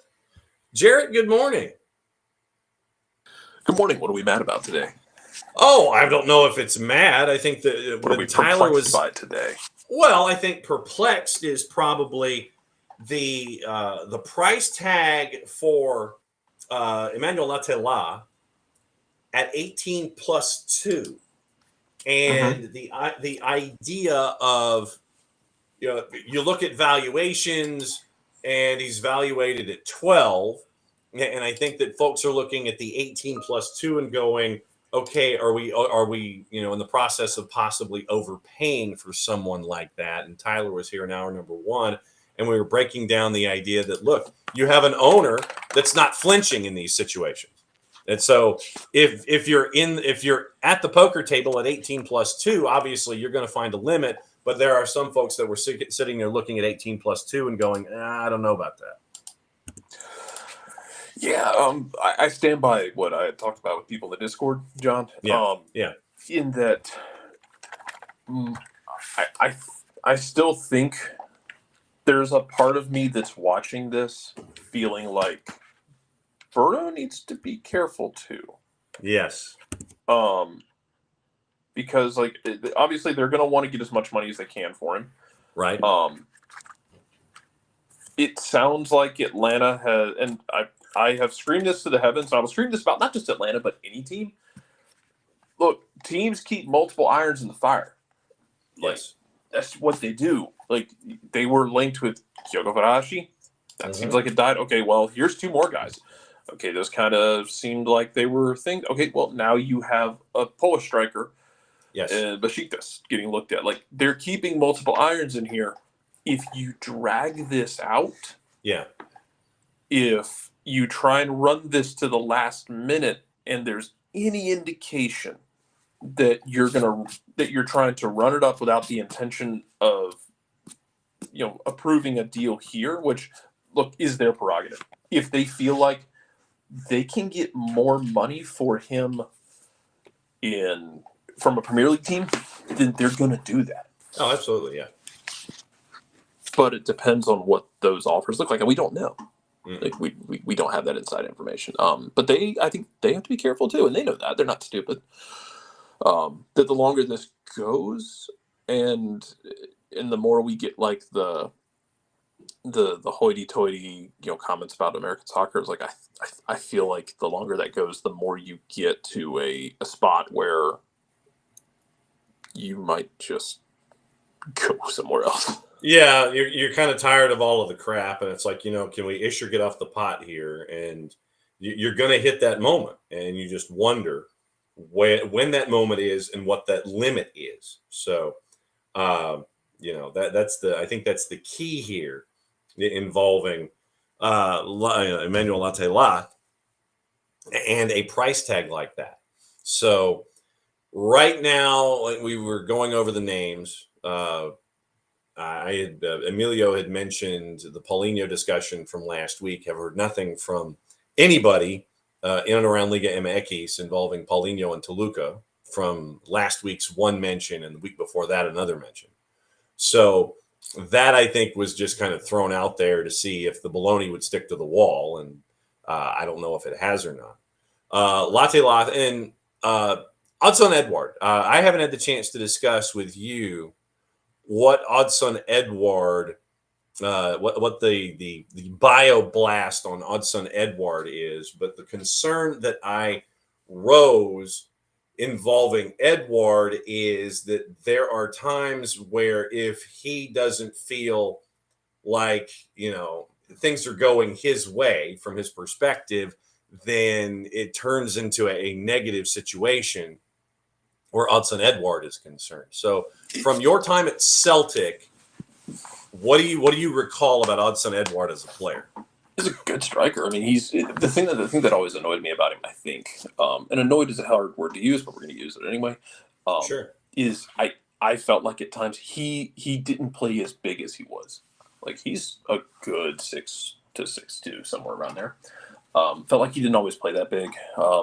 Like he played, I thought, hard, but like once it kind of became a thing that he was going to go south to England, it kind of felt like once he decided he was going. Yeah. And now you've got a situation where he went to Crystal Palace, was fine. I mean, had I think like 1 or 2 really good years. And then went on loan, and just it kind of seems like that loan is ending, and it's just kind of weird and I guess kind of sloppy. Like, yeah, I would rather go for Law. Is that the proper pronunciation for per the question from Tom as well? Like, with Latela's name, like is the TH silent? That's where I've not heard it, so I'm asking. Yeah. And that's fine. I would rather go that route personally. Yeah. I'd rather pay a little bit more to go that route. You do have also like the whole airsoft gun thing that hangs over a guy like Edouard. Yeah. Just because it was such a messy situation, and I don't think he handled it well. Naturally, guys can mature after they do really dumb things when they're younger. But I think that's something you consider about it, maturity and decision making, and we'll see how that goes. But I know it was mentioned, but it really sounds like Law is where the rumors are pushing hard right now, man. Yeah, yeah. And Edouard was a great finisher. Let me put it this way: if we're gonna chase former Celtic strikers that came out of PSG's academy, go to the Middle East, and I would rather have Moussa Dembele, because Moussa Dembele is playing in the Middle East now after playing in France for a while, and I preferred it. Yes. Disney. Yes. Haven't had the chance to bring you into the discussion about the new roster rules, the rules of engagement that were announced yesterday. We went into the MLSPA response this morning, where it is a 2-year trial, and it is the secondary window has slid, So you're a little bit more in line with the international window. If you're going to go straight cash homie for a player in Major League Soccer, which you can do now, thank the baby Jesus and all the baby Jesuses and all the Jesuses, frankly, that you finally can now do deals in Major League Soccer where you're paying money, cash, dinero for players. And it's not just something where you're dealing with Garber bucks. And Garber bucks now apparently have an unlimited expiration. The expiration date of 3 cycles is gone. So your Garber bucks are going to stay with you. Your players that you can call up in situations now can be with you for 6 matches instead of 4. That to me, that's a start. I think that number should just be, whatever. You have to treat it like the NBA. But there are some things where the roster rules of engagement for 25, in this 2-year trial, according to the PA, there are things that I'm like, hallelujah, finally we get to do these kinds of things. When you saw the roster rules come out and the MLS PA response, what stuck in your head? I think I'm glad we're moving in this direction. Yeah. My only concern, and I'm trying to be careful with criticisms on this because I don't want to fall into the trap of everything being a criticism, because I'm glad they're moving in this direction. Right. If I had to be constructively critical, I would love to see them do things like this in the future that tear down the old rules. Don't build on the old rules, because then it just feels like we're playing yes and. Yeah. And we're just building this Jenga tower of chaos. Yeah. I would love to see them just instead of building on rules, just simplify the rules. Would love to see that, man. That'd be great. You want simplification of the rules? Yeah, you're in charge. It's not one of these things like, well, we can't do it. Yes, you can. It's your league. Give the players union and simplify things. But I'm glad we're moving in the direction where, we're allowing those inter-league movements, the freedom of the Garber box. I think one of my favorite parts is the transparency. When you do this, that you have to be transparent about the money. Yes. It can no longer be we sent him somewhere. Okay, what happened? It's for 1.1 million in GAM. Whoa, straight up? Actually, no, it's for 200,000 with all with some incentives you can hit. What are the incentives? Great question. You'll have to draw a card to find out. Yes. Yeah. It literally is yes, it is literally no longer it's Uno. It's no longer draw 4 and get your information. But yeah, the transparency for me in at least the deal is big, because for the longest time we have always maintained that an informed fandom is going to go a long way. National Hockey League has websites where you can look at salary figures. NFL can sit there MLS, right. And so MLS is, the MLS PA will post, and Spot Track will post, because that's where we go for all of our references. They will post the salary numbers, but the mechanics of deals and how much space you have left under the cap, how close are you up to the cap, there are still some things we don't know that we should know. We complain about the NBA and their weird ass salary cap stuff, like the bird rules and mid-level exemptions, and we complain about that stuff all the time. It's what we're gonna do. And for me, I can tell you, a lot of time it is why did you? Once again, when you put the bird rules in place, it's why are you making this more complicated than it needs to be? Yeah. So we're gradually getting more information available to us, and the fact that you get to know the dynamics of the deal is making a more informed fandom. It's not totally informed fandom, but you're getting in that direction to see how things work and see how machinations happen and see how, okay, my team can do this in the upcoming window because we have this available to us. So all of these, you're getting closer. to having the information that you're looking for when it comes to day-to-day operations and transfer windows and things like that. So you're getting closer. I like the fact that you got to know that you have to know certain things. You got to know the dynamics of the deal. If it is an internal, I found it interesting that if you trade for a DP, if you do the intra-league trade for money, that yes, the player gets 10% of the deal, which would encourage the player to be interested in a move. But at the same time, with all of this dynamic, if you trade for a DP, he's got to stay a DP. You can't knock him down. You can't knock him down to a TAM. If he's a U22, he's got to stay a U22. You can't sit there and navigate him to do other things. So I asked Tyler this, and I'll ask you this. Who do you think is who's going to be the first team that's going to F up the new rules of engagement? He said Minnesota. He had no rationale for it, but he said Minnesota. Yeah, there's no real rationale to it. I feel like the low-hanging fruit, and here's the problem. Yeah. The low-hanging fruit, I think, is the wrong answer, which is Philadelphia, because they're on FIFA suspension right now, or FIFA probation. Yes, right. But I know, like, the jokes flew when that happened. Look, man, the Galaxy were on FIFA probation last year, too. Basically, a lot of it comes down to, like, hey, you missed a payment kind of thing, or, like, we've suspended your library card because you have a bunch of books overdue. We'll take the books back and pay the fine. Okay, you're off suspension. Great. Mm-hmm. Like, I think, like, the Philadelphia thing, I don't think is, and we'll see. Maybe it is something worse. I don't think it's going to be anything significant. Well, because the last time an MLS team was involved, it had to do with $4,500 in unpaid bills. Yeah.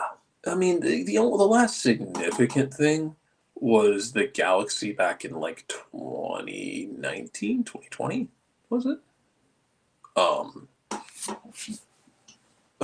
With oh boy, what's his name? Who was South American midfielder? Where, like, they screwed up the deal, and they were basically doing, like, money under the table. Like, it took something like that to get popped. But I wouldn't be surprised if, like, Philly's fine by the end of the month, or even the middle of the month. Yeah, which it is the middle of the month, but they'll figure it. But yeah, man, the first one who screws it up, oh, man. I know Minnesota's that answer. You know what the other easy answer is if you want low-hanging fruit is Miami, who also was the most recent team to screw up their financials. Yeah, they were. Yeah, and $42 million at the cap, and they were obviously half of that to one player. And they're bringing in players on loan. They're bringing in younger players. The Allende loan is officially official from Celta de Vigo, so keep an eye on that and see what's going on. The low hanging fruit is Messi and friends in this, but you're trying to, and then if you're a club that's trying to navigate this, I mean, NYC with City Football Group, they have room to navigate in this. How much room do they navigate if they do? There's plenty to think about in all of this, but intriguing to say the very least. I like the new rules of engagement. I think you're getting closer. It's not all of them, but you're getting closer in all of this. Atlanta United has begun training camp. Everybody's begun training camp, but figured what I would do is I would say Atlanta United just for localness. Early returns from you when it comes to everybody returning back from Christmas vacation, getting ready for things, because I mean, think about it. Do they have all of their limbs and extremities? Yes. Okay, then we're fine. No one did a Jason Pierre-Paul. We're fine. They're in training camp. Yeah. We're in the first week of getting back to camp. We can write speculation articles all we want.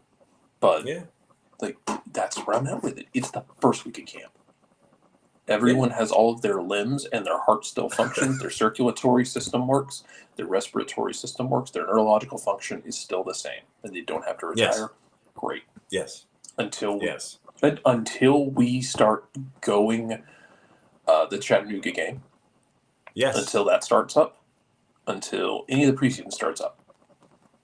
We're just throwing stuff at a wall. It's probably not going to stick. Let's see them in action, because like everybody's in the building that's expected to be in the building. It's under contract. You didn't have a Druisi thing where someone held out. You didn't have a Lucho Acosta thing where it sounded like Lucho's holding out. Like everyone showed up and they have all of their limbs and extremities. That's all I care about. Yeah. Because otherwise, like I'm not like this isn't like Falcons OTAs. Yeah. Or Falcons mini camps where like you would go like, if you ever. I mean, John, you've been doing this for what? How long? 98 years, sir. You had to go to Flowery Branch before and stand there. Yes, I had to go to Swanee, sir. Mm-hmm. Right there at Swanee. 85 and Georgia 317. I was right there. I did the walk with Tony Graziani, asking him about being a starting quarterback when no one else was going to. How does it feel to be the starting quarterback, Tony Graziani? And literally, it was a walk and talk, and everybody else was looking at me like, "What are you doing?" I grabbed Tony Graziani. That's how far back I go. My point being, I don't. This isn't like football where you would like just sit there and watch the entire like 3-hour practice and then like be like, oh, that guy looks amazing because he's in the put a coin in the jar, folks, the best shape of his life. The only time I have ever seen the best shape of his life pay off was Javi Lopez. Showed up in 2003 for the Braves in a contract year and hit 53 I think nukes. And hit over 300 on that team, and then signed with Baltimore in the offseason. The man, like, contract yeared in a fantastic way. Was never absolutely true. You'll never convince me, and this isn't a shot at Javi. This is like how the game was in the early 2000s. You'll never convince me there wasn't better living through chemistry, and you'll never convince me it wasn't all of them in the game at the time, because that was how you kept up. I mean, and that's okay. Look, as far as I'm concerned, man, put them all in the Hall of Fame. I don't care, because you know what? We're putting Bud Selig in the Hall of Fame, and he turned a blind eye to all of it. Taking something to physically recover faster or to speed up your gains with a Z doesn't make you square the ball up better. It does not improve your ability to square up and recognize a curveball more efficiently. Put them all in the Hall of Fame. If we're going to put Bud Selig in there after he turned a blind eye to all of it, put them all in there. I don't care. Ooh. I'm still a proponent. My solution for fixing the home run derby is that if you are selected for the home run derby, and it should be done in like April or May, you should immediately be allowed to go on a cycle. I want you juiced to the gills for the derby. Wow. I want to hand you a not one of the modern Mel bats, those composite bats, because they've kind of deadened them a bit.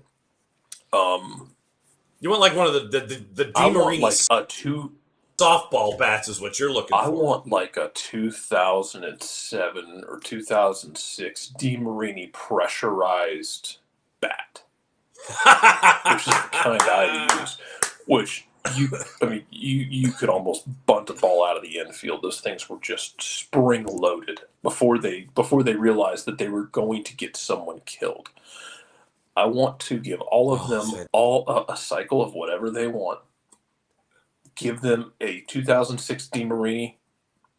It's just basically a legalized weapon of mass destruction, and tell them to go do the derby in Atlanta this year.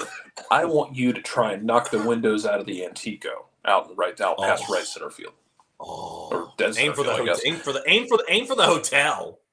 Aim for the hotel. Oh. That is my philosophy on this. But yeah, I digress. I don't care about who's in the best shape of their life. Everyone showed up, and everyone is in one piece. And shout out to you for having interviewed Tony Graziani, because I had a conversation with a friend of mine the other day. He was complaining about the Pittsburgh Steelers. And like they have, by the way, the Steelers have not won a playoff game since before the Falcons last won a playoff game. Steelers last won a playoff game in 2016. Falcons won one in 2017, almost won two. As he complained about them, I said, I need you to understand, the Falcons didn't have two consecutive winnings, I think non-losing seasons.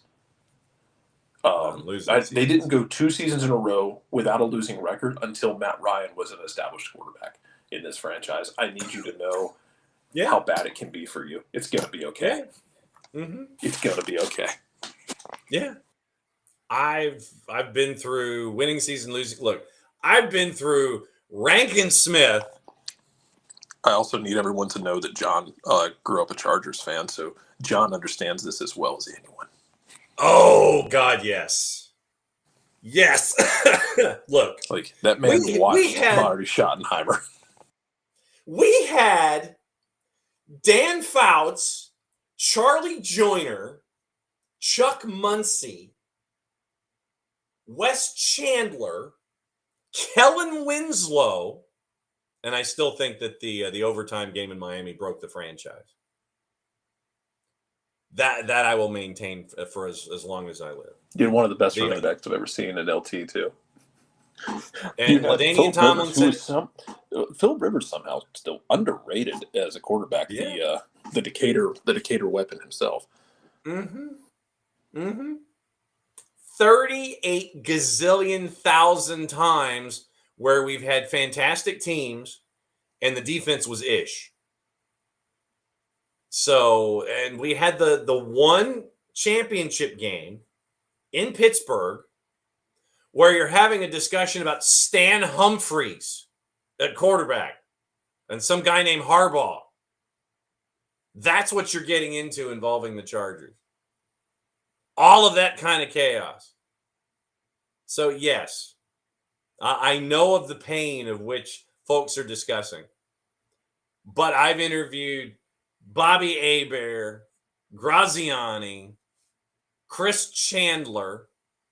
Chris Chandler, interviewed him at the Super Bowl, at the Roman numeral Classic. And I found an entryway because this was not molt boxes. This is where you didn't plug in with an audio cable and you get the universal audio. This was literally microphones and faces for Media Day, for the Roman numeral Classic. I found a window. Chris Miller was a quarterback for the Atlanta Falcons. I find a window to get to get the microphone in there to ask Chris Chandler some questions. And he was a golf guy.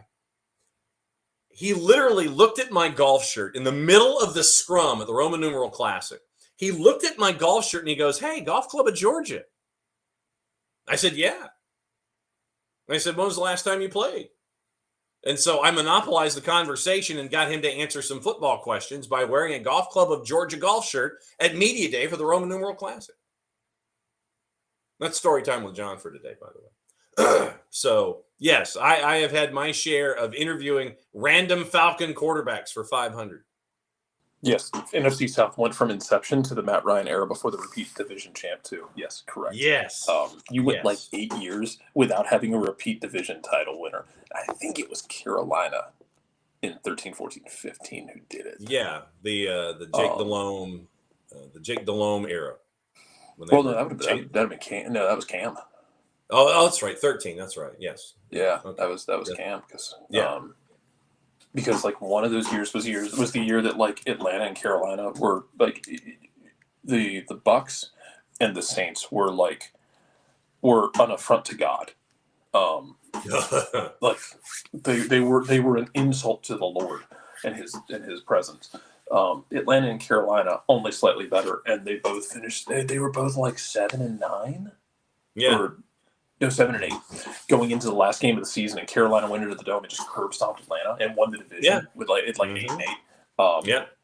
I think that was the first time we had backed someone to win the division twice in a row. Oh my God! And look, the NFC South needs to get not just like the Atlanta, not just the Atlanta Saints rivalry needs to be talked about more nationally. The South needs to be talked about more nationally because it's kind of like watching a bum fight every week.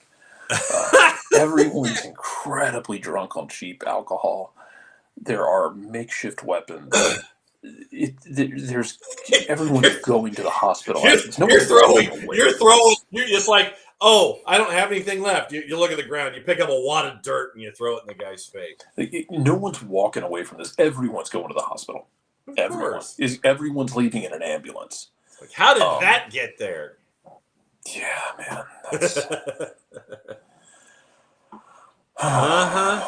Yeah, it's beautiful. All of this to circle back. I have no real thoughts about camp opening, other than guys are gonna say the usual things. If you want something to watch for, like, is this the last year for Brad? Yeah. Is this his swan song? Yeah. And then what happens after that? Because does Josh Cohen take the spot? Or does Jaden Hibbert come up and snatch that thing from him? Because I would take even odds on either one of those things happening. Yeah. Because the strides Jaden Hibbert took last year were substantial. Mm-hmm. No doubt. And especially after his tour with Birmingham Legion. So it seemed like he hit another gear after he went on loan to Birmingham in USL Championship and then came back to finish up the season with the twos in MLS Next Pro. So it was fun to see that development. But yeah, we are only a week and a half away from the first exhibition game in Chattanooga. So obviously we're going to be blowing that up, and it's going to be it'll be fun to be in Chattanooga, and then a week later it'll be fun to be in Birmingham, and then they go to IMG, and then they come back for the matchup against FC Dallas at the Children's Healthcare of Atlanta training ground on February 15th. So basically, we are a month away from the last of the 5 preseason matches for Atlanta United, but they start, weather permitting, in a week and a half, because apparently the world is supposed to down, and we're supposed to get another round of everything. We're rushing to the store and grabbing everything. Yes, theoretically, if you believe, depending on which model you believe in, whichever model you believe in, the European model is the one that is I think that's the less frightening of the two. The domestic, the U.S. model. So we will see what their paths are going to be, but it is still entirely too early for all this stuff. And so Jarrett's got to go back to work. So before we get out of here, let's do gossip, rumor, and innuendo, what to watch, where to watch, and how to watch it. Thanks to Tyler. Don't forget tonight on SNS, Scarves and Spikes on their YouTube channel, 7 o'clock. They will be taking over and thinking about all the things that we've been talking about today, and they'll continue their discussion on Atlanta United tonight, 7 o'clock on the YouTube channel. As always, great for Tyler to come and join us on Wall Pass Wednesdays. Coupe de France on FS2, 12:30 and 3, doubleheader. Espali is playing PSG at 3. Brest and Nantes at 12:30. Premier League action, Everton and Aston Villa's at 2:30. That's on USA. Fox Deportes is simulcasting the Espali PSG match at 3. Universo is simulcasting Everton and Villa at 2:30. Bundesliga is all on the plus. You've got a matchup, Bochum and St. Pauli at 12:20. 4 matchups at 2:20. Werder Bremen, Heidenheim, Stuttgart, RB Leipzig, Bayern Munich, Hoffenheim, Union Berlin, and Augsburg. Copa del Rey is on the plus. They have 4 matchups. Barcelona and Real Betis is the headliner. That's at 3. Elche and Atletico Madrid's at 3:30. Belgian Cup, Club Brugge and Genk is at 2:45 on the plus.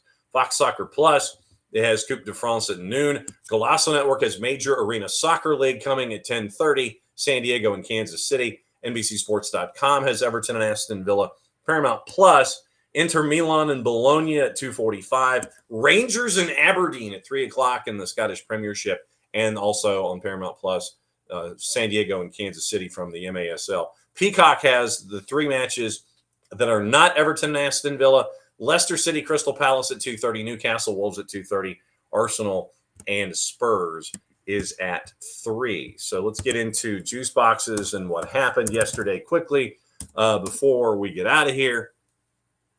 So looking at what happened yesterday, obviously a lot of folks are drawn to what happened with Manchester City. Manchester City had a 2-0 lead, lost it, and ended up losing 2 points on the day. They end up with a 2-2 draw. Phil Foden was asked about it after the match. He said that they did not anticipate Brentford being as physical as they were, and especially in the final 10 minutes. So at plus 340, Brentford draws a point with Manchester City. Obviously, the match of the day was at 3 o'clock with Nottingham Forest and Liverpool. Nottingham Forest, the only team to beat Liverpool this season. Chris Wood gets a goal early on, and then just an amazing header off of a corner for the equalizer. Forest and Liverpool, and Arne Slot had absolutely everything positive to say about Nottingham Forest being a threat to Liverpool for the championship in the Premier League this year. At a plus 318, it was a 1-1 draw. Chelsea and Bournemouth, the 2-2 draw. The craziness continued there at a plus 365. West Ham beat Fulham by the 3-2 score. Probably one of the wilder matches of the day when it came to scoring and offense and such. But yeah, Brentford scoring twice in the final 10 minutes to come up with a point. And Nottingham Forest and Liverpool, just the tension at City Ground. Great atmosphere yesterday. West Ham at a plus 204 got the win at home against Fulham. So once again today, Everton and Aston Villa, all of these are at 2:30. Everton is a plus 240 underdog against Aston Villa at plus 125. Leicester hosting Crystal Palace. Leicester's a plus 276 at the King Power. Crystal Palace is a minus 103. Newcastle minus 250, hosting Wolves at a plus 632, and draws a plus 400 basically in the composite. Arsenal and Spurs is your 3 o'clock matchup. Arsenal's a minus 278, draws a plus 444, and Spurs are a plus 678 in the composite in the Premier League. So your standings after yesterday, once again, Liverpool match in hand, 6 points clear of Nottingham Forest, who are at 41 points. Arsenal has the chance to jump them today. Right now, they're temporarily third at 40. Chelsea is at 37 points. They only have 3 draws and no wins in their last 5 matches. Newcastle has won their last 5. They're 10-5-5 at 35 points. They are getting ready to play their 21st match of the year. Manchester City, unbeaten in 4, but only 2 of those are wins. They're 6th at 35 points. Bournemouth at 34. Villa's at 32. Fulham is at 30. Brentford is at 28, having played 21 matches. Brighton is at 28. They've drawn their last 4, but they've got a match in hand. Like I said, we're dancing with the 20, the 19, and the 21 matches here. So most of the folks are catching up with their 21st match today and tomorrow. West Ham is at 26 points. Spurs are 13th at 24 points. They only have 1 point in their last 4 matches. Manchester United having 1 point in their last 4, and that came in their last match. They're 14th at 23 points. Crystal Palace is 5 points from safety in 15th at 21 points. Everton is 16th. They have lost their last 2, 17 points. And remember, David Moyes now in charge with Everton to keep them up. They are 1 point from safety. Wolves is at 16 points, so they are 1 goal better in goal difference than Ipswich. And that's why I think Ipswich may pay a little more than 18 plus 2 at the table for Emmanuel Latte-Lat. So keep an eye on Ipswich, minus 15, 1 goal behind in goal difference at 16 points. Leicester is at 14 points. They've lost 5 in a row. They're 3-5-12. Southampton has only won once in their first 20. They are at 6 points. They've scored 12 goals in their first 20 matches, and they've given up 44 on the season. So that's not good, as they say.